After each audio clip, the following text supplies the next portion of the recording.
नमस्ते।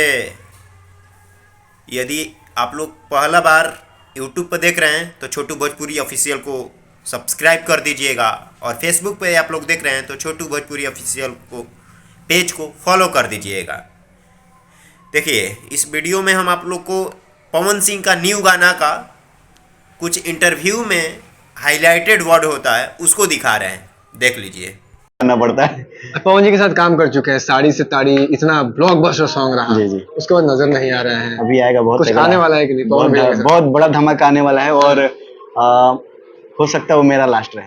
अभी फाइनली तो मैं नहीं बताऊंगा, हो सकता है तो 1 मंथ टाइम लगे या 20 दिन। बहुत बड़ा गाना है, मतलब बहुत बड़ा गाना रहेगा। विजय का लिखा हुआ है, आर्या शर्मा का म्यूजिक और पवन भैया गाए हैं। बिग ब्रेकिंग न्यूज हमारे चैनल के। अभी खेसारी जी 10 दिन पहले बोल रहे थे मर जाएंगे तो बच्चा पैदा नहीं होगा, उनमें दम नहीं है, फलना फलना, और अभी 10 दिन बाद आके बोल रहे हैं कि मैं पवन भैया का गाना सुनता हूँ, पवन भैया मेरा गाना सुनते हैं। मतलब आपको क्या लगता है, ये राजनीति है खेसारी जी का, या फिर सही में दोनों भाई में भाईचारा है? पवन सिंह के लेवल को लेकर कि पवन सिंह का लेवल अब यही रह गया है, चोली साया पेटीकोट वो भी यही सब गाने पे उतर गए हैं। कोई गाना एक दिन में 1 मिलियन भी नहीं जा रहा है। साली जी के काट लो, भाभी जी के चाट लो। तो आर्या शर्मा इसको किस एंगल से देखते हैं इस गाने को? बहुत सारे लोग नेग्लेक्ट कर रहे हैं, बहुत लोग। मैं नवनीत भाई का लिखा हुआ गाना पहली बार मैं देख रहा हूँ, वो भी सुपरस्टार पवन भैया के साथ में। तो मैंने बोला भी था कि ये थोड़ा सा ज्यादा रॉन्ग नहीं दिख रहा है, तो बोल रहे हैं कि होली का माहौल।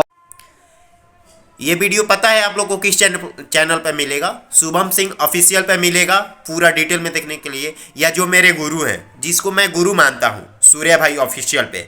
तो इस इंटरव्यू को आप लोग जरूर जाके देखिए।